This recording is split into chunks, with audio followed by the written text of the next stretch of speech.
दशक में जब यह सुरीला गीत सिनेमा घरों में और रेडियो पर गूंजा तो संगीत की दुनिया में एक ऐसा झरोका खुल गया था जिससे सुर लहरियों के ताजे झोंके आने लगे थे।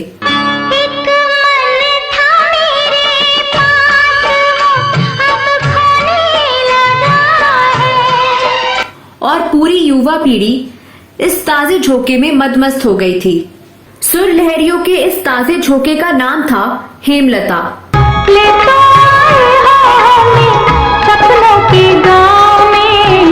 मधुर मखमली आवाज वाली यह गायिका 70 और 80 के दशक में हर संगीत प्रेमी के दिलों को अपनी आवाज से रोशन कर रही थी।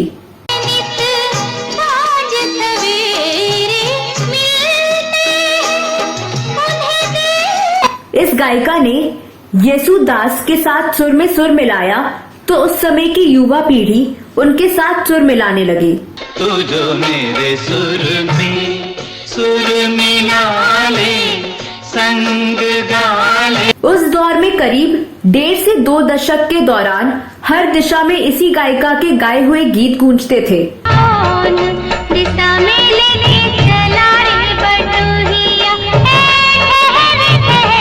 इस वीडियो में उसी गायिका हेमलता के बारे में बताने जा रही हूँ जो अपनी सुरीली आवाज के दम पर दूसरी लता के नाम से मशहूर हो गई। हालांकि हेमलता के गाए गीत आज भी कानों में मधुर रस घोल रहे हैं, लेकिन पिछले कई सालों से वह खामोश हैं। आखिर क्यों और इन दिनों वह किस हाल में है, इस बारे में विस्तार से आपको बताने जा रही हूँ, तो आप बने रहिए हमारे साथ। आपने अगर हमारे चैनल ग्रेट लेजेंड्स को सब्सक्राइब नहीं किया है तो तत्काल सब्सक्राइब कर लें। तो चलिए वीडियो की तरफ।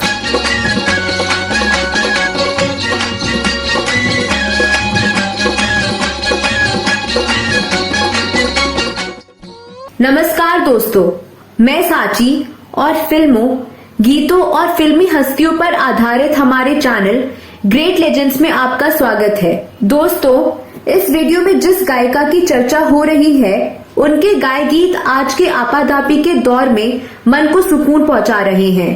चाहे उनके गाए फिल्मी गीत हो, भजन हो या दोहे चौपाई, आज भी सुनने वालों को लुभाते हैं।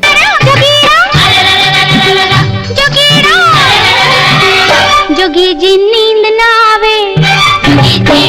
हेमलता ने 5000 से अधिक गीत गाए, जिसमें क्षेत्रीय, राष्ट्रीय, अंतर्राष्ट्रीय हर तरह के गीत शामिल हैं। जब तक पूरे ना हो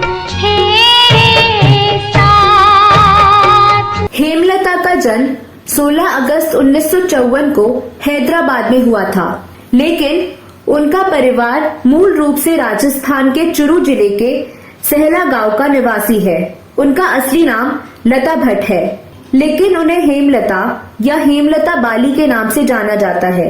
हेमलता के पिता पंडित जयचंद भट्ट जाने माने शास्त्रीय गायक थे। वह उस्ताद अब्दुल वाहिद खान के शिष्य थे। हेमलता की मां का नाम अंबिका भट्ट है। हेमलता के 3 भाई भी हैं। 1966 में उनका परिवार बॉम्बे चला गया, जहां वे भारत के दक्षिणी बॉम्बे के गिरगांव में रहने लगे। हेमलता को बचपन से ही गायकी पसंद थी, लेकिन उनके पिताजी ने उन्हें बिल्कुल भी प्रोत्साहित नहीं किया, क्योंकि वह हेमलता को संगीत के क्षेत्र में प्रवेश नहीं करने देना चाहते थे। उनका परिवार रूढ़िवादी था और उनका परिवार हेमलता जी के संगीत सीखने के खिलाफ था। हालांकि परिवार में संगीत का माहौल भरपूर था। पिताजी शास्त्रीय संगीत के प्रकांड विद्वान थे, लेकिन यह संगीत बेटियों के लिए नहीं था। शायद यह उनके संघर्ष का सबसे कठिन दौर था। बचपन में हेमलता दुर्गा पूजा में होने वाले संगीत के कार्यक्रमों में छुप छुप कर गाया करती थी। वह परिवार का दिल नहीं दुखाना चाहती थी।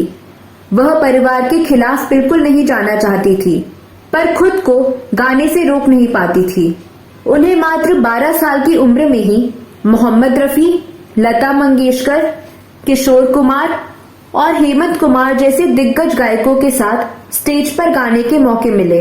लोगों ने हेमलता को काफी पसंद किया। उन दिग्गज कलाकारों के साथ गाने के दौरान उनकी आवाज का जादू कुछ ऐसा चला कि वह बेबी लता के नाम से मशहूर हो गईं। खुद की प्रतिभा और संगीत के प्रति रुझान के चलते उन्होंने जब ख्याति पानी शुरू की तो उसका असर परिवार वालों पर भी होने लगा और अब इनके परिवार ने इनके संगीत सीखने पर थोड़ा नरम रुख अपनाया। इनकी प्रतिभा को सबसे पहले पहचाना संगीतकार नौशाद साहब ने। नौशाद पहले संगीत निर्देशक थे जिन्होंने उनके साथ एक अनुबंध पर हस्ताक्षर किया कि हेमलता लगातार 5 साल तक उनके लिए गाएंगी और साथ ही साथ वह हेमलता को संगीत का प्रशिक्षण भी देंगे। यह बात फिल्म जगत में आग की तरह फैल गई और उनके घर पर बड़े बड़े संगीतकारों का तांता लगने लगा। सब बेबी लता को अपनी फिल्म में गवाना चाहते थे, मगर नौशाद साहब की अनुबंध के अनुसार वह 5 साल तक किसी और संगीतकार के लिए नहीं गा सकती थी। ऐसे में नौशाद साहब के साथ किया गया उनका अनुबंध टूट गया और उषा खन्ना की फिल्म रूप रुपैया में उन्होंने अपना पहला गाना गाया। उस समय उनकी उम्र थी महज 14 साल। हालांकि अनुबंध टूटने पर नौशाद साहब ने बुरा नहीं माना। जिस दिन बेबी लता ने उषा खन्ना की फिल्म रूप रुपैया में गाना गाया, उसी दिन उन्होंने कल्याण जी आनंद जी के लिए अपना दूसरा गाना ले चल मेरे जीवन साथी मुकेश जी के साथ गाया। उसके बाद उन्होंने एस.डी. बर्मन, लक्ष्मीकांत प्यारेलाल, सलिल चौधरी, चित्रगुप्त एक से बढ़कर एक गीतकार के साथ काम किया। 1970 की दशक की शुरुआत में रविंद्र जैन अपनी किस्मत आजमाने के लिए बॉम्बे आए। रविंद्र जैन उनके पिता पंडित जयचंद भट्ट से संगीत सीखने के लिए हेमलता के घर आने लगे और हेमलता रविंद्र जैन के संपर्क में आई। वह रविंद्र जैन से संगीत सीखती थी। रविंद्र जैन ने 1972 में फिल्म कांच और हीरा से संगीतकार के रूप में अपने करियर की शुरुआत की और इस फिल्म के लिए उन्होंने हेमलता की आवाज का इस्तेमाल किया। इसके बाद 1974 में फिल्म राख और चिंगारी, 1975 में गीत गाता चल, सलाखें और तपस्या में भी उनसे कई गीत गवाए। हालांकि हेमलता को पहचान तब मिली जब रविंद्र जैन ने उन्हें 1976 में प्रदर्शित फिल्म फकीरा में गाने के मौके दिए और उनके गाए गीत सुन के तेरी पुकार के साथ उन्हें खूब लोकप्रियता मिली। सुन के तेरी पुकार, संग चलने को तेरे कोई होना हो तैयार। उसी वर्ष रविंद्र जैन ने राजश्री बैनर की फिल्म चिच्चोर के लिए उनकी आवाज का इस्तेमाल किया, जिसके लिए उन्होंने फिल्म फेयर पुरस्कार जीता। तू जो मेरे मन को घर बना ले, मन लगा ले। इसके बाद हेमलता ने 1980 और 1990 के दशक में राजश्री प्रोडक्शन की विभिन्न फिल्मों में गाए गीतों के जरिए खुद को संगीत की दुनिया में स्थापित कर लिया। मोहे छोटा मिला रे भरता, जवानी कैसे कटे। वह बॉलीवुड की कई अभिनेत्रियों जैसे नूतन, शबाना आजमी, रेखा, हेमा मालिनी, रामेश्वरी, योगिता बाली, सारिका व माधुरी दीक्षित की आवाज भी बनी। वह 38 भाषाओं में करीब 5000 गीत गा चुकी हैं।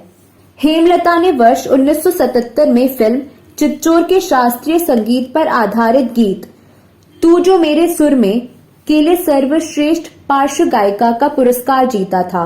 तू जो मेरे पथ में दीप बाले खो जाले। 1977 से 1980 के बीच वह 5 बार फिल्मफेयर पुरस्कार के लिए नामांकित हुई। इस बीच उनके प्रति राजनीति का सिलसिला भी शुरू हुआ। वह उस दौर में अपना सिक्का जमा रही थी जब संगीत जगत में बड़े बड़े नाम स्थापित हो चुके थे। इसके लिए उन्हें काफी परेशानियों का सामना भी करना पड़ा, लेकिन इन सब के बावजूद भी हेमलता ने अपनी अनूठी आवाज की गुणवत्ता पर खुद को स्थापित किया। राजश्री प्रोडक्शन के साथ उनका बहुत बड़ा जुड़ाव था। उन्होंने 80 और 90 के दशक में राजश्री प्रोडक्शन की विभिन्न फिल्मों में कई गीत गाए। नदिया के पार में उनके गाए गानों ने धूम मचा दी। इस फिल्म का गीत कौन दिशा में लेके चला रे बटोइया उनके जीवन में एक और मील का पत्थर साबित हुआ।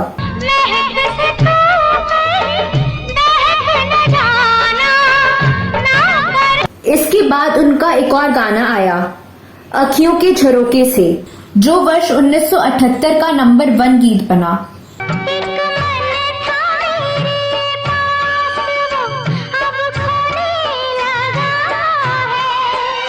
वह इस गीत के लिए फिल्म फेयर के लिए नॉमिनेट भी हुई। इन फिल्मों के बाद ही हेमलता को लता जी के विकल्प के रूप में देखा जाने लगा। रविंद्र जैन के सहयोग से उन्होंने भारतीय शास्त्रों पर आधारित अधिकांश फिल्मों के लिए व्यापक रूप से गाया। रामायण की चौपाइयां, कबीर के दोहे, सुंदरकांड और विभिन्न भक्ति गीतों को भी उन्होंने गाया। इसके अलावा उन्होंने रामानंद सागर का टीवी सीरियल रामायण के लिए अपनी आवाज दी। एक सीरियल में वह अभिनय भी करती नजर आई। वह एक एपिसोड में पारंपरिक मीरा भजन पायो जी मैं तो राम रतन धन पायो गाती नजर आई। हेमलता का निजी जीवन फिल्मी कहानी की तरह है। उनकी पहली शादी अभिनेत्री योगिता बाली के भाई योगेश बाली के साथ हुई, जो बाल कलाकार के रूप में प्रसिद्ध थे। योगेश बाली के साथ उनकी शादी के फेरों के बाद वह महज 4 दिन ससुराल में रहीं और उन्हें अपने माता पिता के घर 7 साल रहना पड़ा। दरअसल योगिता बाली के भाई योगेश बाली ने हेमलता को उनके भाई की एंगेजमेंट पार्टी में देखा और हेमलता से शादी करने की जिद पर अड़ गए। दोनों परिवार ने तय किया कि एंगेजमेंट के 5 साल बाद शादी होगी। इस पर योगेश बाली तैयार हो गए, लेकिन एंगेजमेंट के बाद वह अड़ गए कि 48 घंटों में शादी करिए, नहीं तो एंगेजमेंट तोड़ देंगे। इसके बाद दोनों की शादी हो तो गई, पर शादी के 4 दिन बाद ही उन्हें ससुराल से वापस लौटा दिया गया। 7 साल मायके में रहने के दौरान हेमलता स्टार गायिका के रूप में स्थापित हो गई। उन्हीं दिनों वह रविंद्र जैन के संपर्क में आई, लेकिन कुछ समय बाद रविंद्र जैन से अलगाव हो गया। कोई 6 बरस बाद अचानक योगेश बाली उनकी जिंदगी में आए और हेमलता के परिवार से माफी मांगी। इसके बाद वह दोबारा ससुराल गई तो उसका शुभ परिणाम भी मिला। उनकी शादी से एक बेटा हुआ जिसका नाम आदित्य बाली रखा गया और जो अभिनय की दुनिया में उतरने की तैयारी कर रहा है। लेकिन जब बेटा 6 साल का हुआ तो योगेश बाली की लिवर सिरोसिस के कारण मौत हो गई। पति की मौत के सदमे के कारण काफी समय तक वह गायकी से दूर रही। हालांकि बाद में दोबारा गाना शुरू कर दिया, लेकिन हेमलता 1999 में फिल्मी दुनिया को बाय बाय कह गई। बॉलीवुड से विदाई लेकर वे मेक्सिको चली गईं, जहां अपने म्यूजिक इंस्टीट्यूट के जरिए लोगों को संगीत सिखाने का काम करने लगी। वह एकमात्र भारतीय फिल्म पार्श्व गायिका हैं जिन्होंने अमेरिका जैसे देशों में संगीत एकेडमी शुरू की। उनकी एकेडमी भारतीय शास्त्रीय और लोक संगीत के प्रचार और प्रसारण के साथ साथ लॉस एंजलिस से लेकर पूरी दुनिया में संगीत का प्रचार प्रसार कर रही हैं। करीब 38 भाषाओं में गाना गाने वाली सुप्रसिद्ध पार्श्व गायिका हेमलता दरअसल इन दिनों अपने करियर के दूसरे दौर में है, पर वह मानती हैं कि दूसरा दौर हमारा गोल्डन पीरियड है। दरअसल हेमलता न सिर्फ अपनी गायकी के करियर का दूसरा दौर जी रही हैं, बल्कि अपनी जिंदगी का भी दूसरा दौर वह जी रही हैं। उन्होंने दूसरी शादी की है और उनके वर्तमान पति का नाम दिलीप सेन गुप्ता है। दूसरी शादी करने के बाद बेहद सुखी जीवन व्यतीत कर रही हैं। हाल के वर्षों में गुमनाम रही हेमलता इन दिनों अपने पति दिलीप की संगीत कंपनी के सहारे अपने करियर की दूसरी पारी के लिए काम कर रही हैं। अपनी मधुर और मखमली आवाज से लोगों पर जादू बिखेरने वाली पार्श्व गायिका हेमलता जल्दी आने वाली फिल्म फेयर इन लव में सॉन्ग एक बूंद इश्क की से अपनी वापसी करने जा रही हैं। तो दोस्तों, अगर आप हेमलता जी के बारे में कुछ और जानते हैं तो कमेंट बॉक्स में अवश्य लिखें। अगले वीडियो में मैं किसी फिल्म, किसी गीत या किसी फिल्मी हस्ती के बारे में जानी अनजानी जानकारियां लेकर हाजिर हो जाऊंगी। तब तक के लिए नमस्कार।